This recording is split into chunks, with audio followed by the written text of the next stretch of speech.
All right, people in Benton County, of course, are devastated and still trying to cope with the tragedy after a 15-year-old boy opened fire on his classmates yesterday. Now Marshall County High School is a crime scene, and that's where we find News Channel 5's Dan Kennedy this morning. And I mean, it goes without saying, Dan, I mean, this community has a lot to recover from, some physically, some obviously mentally as well. Yeah, Amy, I know you know this area and this community well. Benton is a small town to home to about 4,300 people.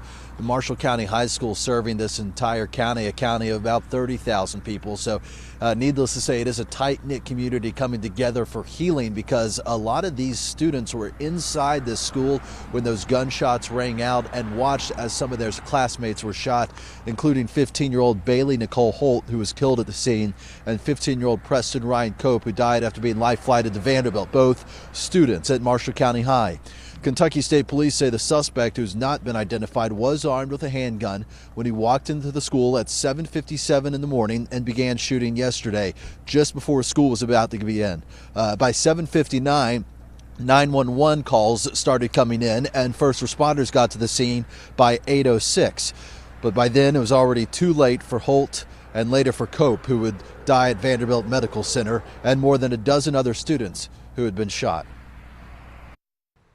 I was just sitting in the library, and there's a big plexiglass wall right behind me, and it sounded like there was a big fight. It sounded like there was a fight. Someone was hitting on the window. I took out my headphones and turned around, and everyone was just broken up. They were running. I saw the flashes from the gunshots, and by that time I was just running. The first deputy from the Marshall County Sheriff's Department, who arrived on scene just minutes after the shooting began, was the first person who took that suspect into custody. That suspect, again, 15 years old this morning, not been named, but has been charged 2 counts of murder and many more counts of attempted murder, because there were other victims associated with this who are still recovering from their injuries. And News Channel 5 Sophie Nielsen-Colding is standing by at Vanderbilt Medical Center in Nashville, where some of those victims are recovering today. Sophie? You know, Dan, Vanderbilt University Medical Center is a level 1 trauma center. It sees a lot of gunshot patients, but none quite like this, because this is the first time that doctors here have treated patients from a school shooting. So definitely an emotional thing from everybody involved. All of the shooting victims taken to Vanderbilt were teenagers. There were 6 of them. We know that the 5 remaining are expected to survive, but unfortunately, 15-year-old Preston Ryan Cope was pronounced dead here yesterday. 2 others had been shot in the head. We know that one was shot in the torso, and 17-year-old Daniel Austin was shot in the arm.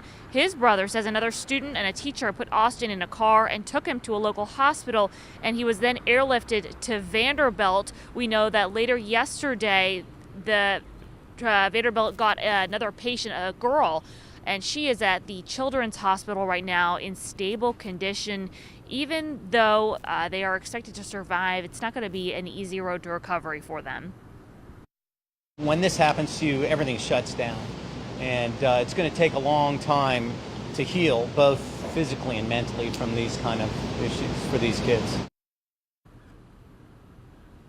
So at last check, that girl at the Children's Hospital is in stable condition, and then the 4 males who were transported here, ages 14 to 18, they are listed as in critical but stable condition. For now, live at Vanderbilt University Medical Center, Sophie Nielsen-Colding, News Channel 5.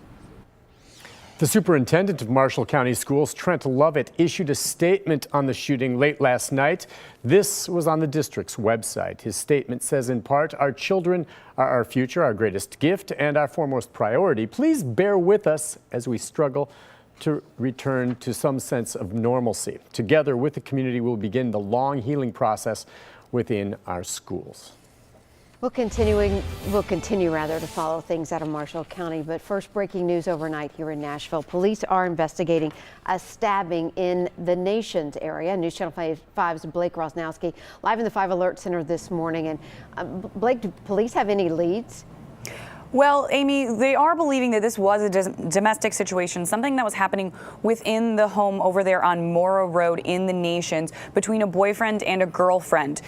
the actual circumstances of what occurred for it to escalate to stabbing, that's what police are trying to figure out right at this moment. But we do know that one man was taken to Vanderbilt University Medical Center by the Nashville Fire Department to be treated for 2 stab wounds, one to the back and one to the arm. He is considered to be in serious condition, but at this time they do believe he should be okay. Again, though, the circumstances surrounding what caused the argument to happen, that's still what police are looking for. But the scary situation from this is the fact that there were at least 2 young children inside of the home during all of this happening. They are okay and completely accounted for, but at this time they do have that woman not in custody, but rather being detained for questioning until they're able to figure out what exactly happened. For now, live in the 5 Alert Center, let's send it back up to you guys.